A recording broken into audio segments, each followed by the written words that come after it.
பொய்யல்ல, அது உங்களுக்கு போதித்தபடியே அவரில் நிலைத்திருப்பீர்களாக. அபிஷேகம் நம்மளை நல்லா போதிக்கும். நல்ல வசனத்தை கேட்கும் போது அந்த வசனம் நம்ம இருதயத்துல போய் எழுதப்பட்டுட்டே இருக்கும். எப்பமெல்லாம் நமக்கு சிக்கல்கள் வருமோ அப்பொழுதெல்லாம் வசனம் உள்ள இருந்து பேசிக்கிட்டே இருக்கும். அந்த அபிஷேகம் சகலத்தையும் குறித்து உங்களுக்கு போதிக்கும். அது சத்தியமா இருக்கிறது, அது பொய்யல்ல. அந்த அபிஷேகம் உங்களுக்கு போதித்தபடியே அவரில் நிலைத்திருப்போம்.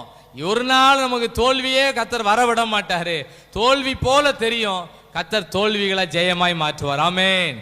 கரங்களை தட்டலாம், ஆமேன்னு சொல்லலாம். இல்லை மேலே இந்த சேரை ஒரு தட்டலாம், இல்லைன்னு பெஞ்சை 2 தட்டலாம், கை உயர்த்தி நன்றி சொல்லலாம். ஆண்டவரே, எனக்கு எப்படியாவது ஒரு விடுதலை தந்தே ஆகணும் ஆண்டவரே, என் குடும்பங்களுக்குள்ள ஒரு விடுதலை தந்து ஆகணும் ஆண்டவரேன்னு சொல்லி ஜெபம் வேலை, செய்தி வேலை நல்லா பயன்படுத்தணும். எல்லாரும் ஒரு அரை மணி நேரம் தான் செய்தி வேலையா இருந்தாலும் அந்த அரை மணி நேரத்தில் அந்த சத்து மாத்திரையில நல்லா சாப்பிடணும். கர்த்தர் நம்ம வாழ்க்கையில பெரிய அற்புதங்களை நிச்சயமாய் செய்வார். ஆமென்.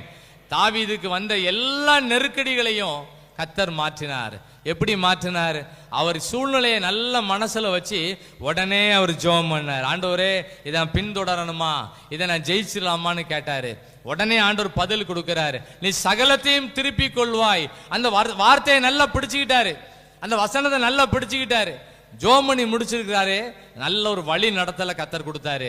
நம்ம ஜெபத்திலே நல்ல வழி நடத்தல தருவார். ஆமென். ஒரு ஜெபம் பண்ணிடுவோம் எல்லாரும். ஆண்டவரே, நான் ஜெபிக்கும் போது நல்ல வழி நடத்தல் கிடைக்கட்டும், நான் ஜெபிக்கும் பொழுது பதில் கிடைக்கட்டும். ஆண்டவரே, நான் எந்த குறிப்புகளுக்காக ஜெபிக்கிறோமோ அந்த காரியங்களுக்கு நல்ல பதிலை கர்த்தர் நீர் கட்டளையிட வேண்டும் என்று நாங்கள் ஜெபிக்கிறோம்.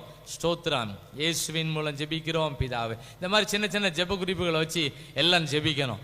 வசனம் வாசிக்கும் போதே ஜெபிக்கணும், வசனம் வாசிட்டு இருக்கும் போதே ஜெபிக்கணும், செய்திகளை கொடுக்கும் போதே மனசுகளை ஜெபிக்கணும். ஆண்டவர், இந்த வசனத்தின் மூலமா என்ன வழி நடத்துங்க, இந்த வசனம் எங்க வாழ்க்கையில நடக்கட்டும். எல்லாரும் களத்துல நல்லா இறங்கிட வேண்டியதான். இது ஒரு கடைசி காலம். நம்ம நல்லா ஜெபிக்கிறவங்களா மாறிடணும். யாராவது ஒரு பிரச்சனையை சொன்னா உடனே நம்ம ஜெபம் பண்ணுவோம் அப்படின்னு சொல்லணும். ஆமென், ஆமென். என்ன செய்யனே தெரியல அப்படின்னு சொன்னா அதுக்கு பதில் நம்ம என்ன சொல்லணும்? ஜெபம் பண்ணுவோம். கர்த்தர் அதிசயங்களை செய்வார். ஒரு எக்ஸாம்பிள் கூட சொல்லுதேன். படிச்ச படிப்புக்கு வேலை இல்லையே, எனக்கு இன்னும் வேலையே கிடைக்கலையே அப்படின்னு சொன்னா என்ன சொல்லலாம்? என்ன சொல்லலாம் சொல்லுங்க? நம்ம எல்லாரும் ஜெபம் பண்ணுவோம், கர்த்தர் உனக்கு அதிசயங்களை செய்வார். இப்படிலாம் சொல்லக்கூடிய ஒரு தைரியத்தை நம்ம கர்த்தர்ட்ட வாங்கணும். எப்படி வாங்கினாரு இந்த தாவீதுன்னு சொன்னா, அவருக்குள்ள ஒரு விசேஷித ஆவி உள்ள இருந்துச்சு.